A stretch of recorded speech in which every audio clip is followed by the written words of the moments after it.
दोस्तों, भारत की 100वीं Ramsar site की घोषणा हो चुकी है और यह हुई है विश्व पर्यावरण दिवस यानी कि 5 जून के अवसर पर। अब बात आती है वो 100वीं रामसर साइट है कहां पर, क्या खास बात है, और दूसरी बात यह कि रामसर साइट का मतलब क्या है, और तीसरी बात यह कि आपको यह जानना क्यों जरूरी है। चलिए एक करके सारी बातों को जानते हैं। नमस्कार साथियों, मैं हूं केवल आपके सामने, आप देख रहे हैं दृष्टि आइज का करंट अफेयर। और सबसे पहले खबर क्या है, सुरखा ताल, सुरखा नहीं सुरहा ताल। तो सुरहा ताल ये है इसका नाम जो कि बनी है 100वीं रामसर साइट। तो दरअसल इसका नाम सुरहा ताल पहले था, आज की डेट में नहीं है, क्योंकि साल 2002 में इसका नाम बदल दिया गया और नाम हो गया जयप्रकाश नारायण पक्षी अभयारण्य।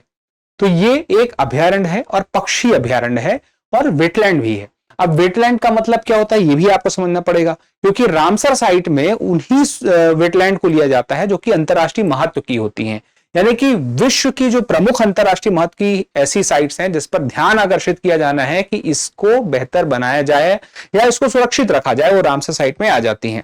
तो अंतरराष्ट्रीय महत्व की आर्द्रभूमि है सुरहा ताल, उत्तर प्रदेश में है। जयप्रकाश नारायण पक्षी अभयारण्य इसका नाम है, बलिया जिले में है। 1991 में 45 गांव की जमीन को इकट्ठा किया गया, उससे बनाया गया और 3432 भूमि हेक्टेयर में है। और जो सेंट्रल एशियन फ्लाईवे है, यानी कि जो मध्य एशिया है, वहां से पक्षी यहां आते हैं इस क्षेत्र में, यानी कि विदेश से आते हैं, यात्रा करते हैं। तो हजारों किलोमीटर की यात्रा के बाद यहां उनका पहुंचना अपने आप में एक दर्शनीय स्थल इसको बना ही देता है। तो ये जो क्षेत्र है इसको ऑक्सबो लेक भी कहा जाता है। ऑक्सबो लेक क्यों कहा जाता है, देखिए नदी जब अपना रास्ता बदल देती है, तो जैसे मान लीजिए नदी जा रही है, ठीक है, अब ये नदी अपना रास्ता बदली, कहीं पे पानी साइड में इकट्ठा हो गया, या फिर ये रास्ता से जा रहा है और यहीं से पानी निकलने लगा, तो ये जो साइड का क्षेत्र होगा तो इसको हम बोलेंगे ये झील की तरह बन जाएगा, ऑक्सबो लेक। तो अब ये जो महत्वपूर्ण है वो इस वजह से भी है क्योंकि अंतरराष्ट्रीय महत्व की है। अब ये रामसर साइट क्या है, उसके लिए हमें रामसर कन्वेंशन पढ़ना पड़ेगा। 1971 में एक संधि हुई थी ईरान के रामसर में, वहां पे तो जो दलदल है, पीठ भूमि है या पानी वाले वो क्षेत्र जहां पानी अस्थायी और स्थायी रूप से, यानी कि कभी पानी है कभी नहीं है, ये बहुत ज्यादा मात्रा में नहीं, कम ज्यादा होता रहता है। दलदल आप समझ रहे होंगे।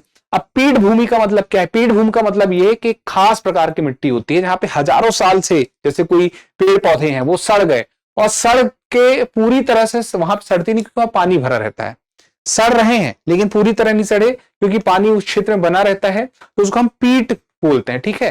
तो एक खास प्रकार की मिट्टी होती है, तो बहुत ज्यादा इसमें क्या होता है, कार्बन स्टोर करने की क्षमता होती है।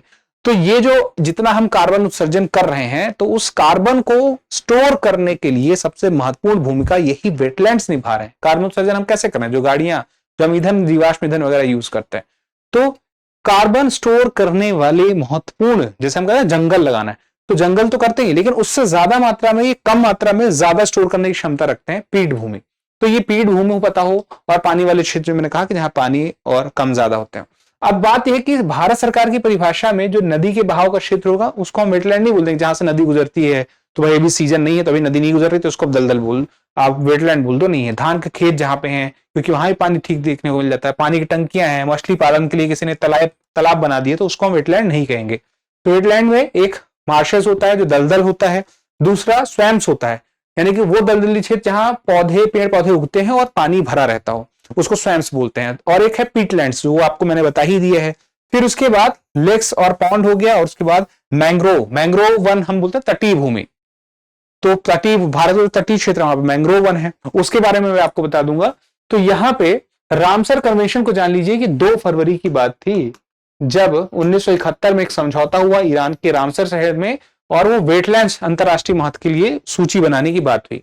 1975 में ये एक्टिव हुई संधि और 172 देश सदस्य बने, और 1982 में भारत इसका सदस्य जब बना, तो चिल्का लेक और केवलादेव, तो चिल्का लेक उड़ीसा और केवलादेव जो है पक्षी जो है वेटलैंड है राजस्थान में। और उसके अलावा रामसर कन्वेंशन के जो मुख्य लाभों की बात करें तो एक तो संरक्षण का प्रयास, दूसरा इसका उपयोग जो है इस प्रकार से किया जाता है कि जितना हमारे काम आ सके, और अंतरराष्ट्रीय सहयोग इससे बचाने में वो भी प्राप्त होता है। और 2026 में जैसे ही भारत को 100वां मिला तो एक ऐतिहासिक शतक लग गया, सैकड़ा भारत में क्रिकेट प्रेमियों के लिए यादगार रहने वाला दिन होता है सबसे ज्यादा। लेकिन अभी भी जो वेटलैंड्स है वो कहां पे है, तमिलनाडु में, दूसरे नंबर पे उत्तर प्रदेश में। अब यहाँ पे वेटलैंड का महत्व मोटा मोटा आप समझिए कि सबसे ज्यादा बड़ी बात यह कि दुनिया में सिर्फ 6% जो एरिया है वो वेटलैंड है, लेकिन 40% प्रजातियों का घर यहीं पे है, यानी कि दुनिया में जितनी प्रजातियां हैं वनस्पतियों की, जीवों की, उनकी टोटल 100 प्रजातियों में से 40 प्रजाति यानी कि 40%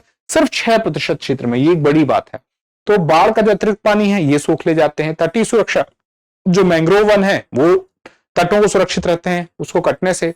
कार्बन सिंक का काम करते हैं, ज्यादा कार्बन उत्सर्जन करते हैं। जैव विविधता यहाँ पे ज्यादा है और यहाँ पे जल को फिल्टर करने का काम भी करते हैं। इसे कहा जाता है, ये अपने आप में पृथ्वी के गुर्दे की तरह है। और उसके अलावा आजीविका, मछली, चावल, पर्यटन, लाखों लोगों की रोजी, ये सब चीजें हैं जो महत्वपूर्ण है। ठीक है, तो यहाँ पे कृषि उत्पाद वगैरह भी होते हैं, मिलते हैं। अब वेटलैंड के खतरे जान लेंगे। ग्लोबल वेटलैंड आउटलुक 2025 में तो 40 करोड़ हेक्टेयर अब तक 1970 से नष्ट हो चुका है। 39 ट्रिलियन जो डॉलर है प्रतिवर्ष कमाई का भी ये देते हैं वेटलैंड, लेकिन इसमें भी हर साल दर साल 0.52% की कमी होती जा रही है। और मुख्य खतरे जो है कि बहुत सारे वेटलैंड जमीन के रूप में बदलते जा रहे हैं। प्रदूषण यहाँ बढ़ता जा रहे हैं कि जो वहां पे जो विविधता है, जैव विविधता, वो देखने को नहीं मिल रही, कम होती जा रही है। और उसके अलावा जलवायु परिवर्तन इस क्षेत्र को नुकसान तो पहुंचा ही रहा है। अब मैंग्रोव वन याद रखें, जो ट्रॉपिकल सब ट्रॉपिकल क्षेत्र होता है। ट्रॉपिकल मतलब कि जो विषुवत रेखा है, जो इक्वेटर है 23 डिग्री ऊपर और नीचे, वो आपका ट्रॉपिकल, और उससे भी आगे 40 डिग्री तक सब ट्रॉपिकल। तो उस क्षेत्र में मैंग्रोव वन रहते हैं, जो मुख्य रूप से वो क्षेत्र जहां पे मीठा पानी भी है, खारा पानी, समुद्र किनारे का क्षेत्र मुख्य रूप से होता है। वहां पे जो होते हैं ये भूमि को संरक्षित करने, सुरक्षित रखने का काम करते हैं। और इसके लिए 2023 की एक योजना है Mishti, mangrove initiative for shoreline habitats and tangible incomes. तो ये बड़ी महत्वपूर्ण है, 13 तटीय राज्यों और केंद्र शासित प्रदेशों के लिए है। ये भी आपको पता रहे, तो ये भी इसका भी एक बड़ा क्षेत्र है, ग्लोबल एरिया है, 1.511 करोड़ हेक्टेयर का। और 26 जुलाई को इससे संबंधित मैंग्रोव का एक दिवस मनाया जाता है, यूनेस्को द्वारा 2015 में घोषित किया गया था। तो मुख्य बातें यही थी। शतक लगा है तो थोड़ा सा हम अंतर्राष्ट्रीय महत्व की इस भूमि के बारे में जान सके।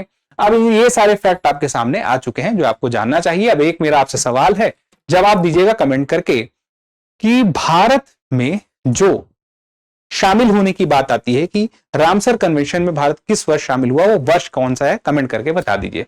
इसी तरह के अन्य महत्वपूर्ण अपडेट से जुड़े रहने के लिए चैनल को सब्सक्राइब कर लीजिए। और दृष्टि आईएएस को अपने तैयारी का साथी बनाना चाहते हैं तो दृष्टि लर्निंग ऐप को डाउनलोड कर लीजिए, या फिर आप हमें कॉल कर सकते हैं 8750187501 पर।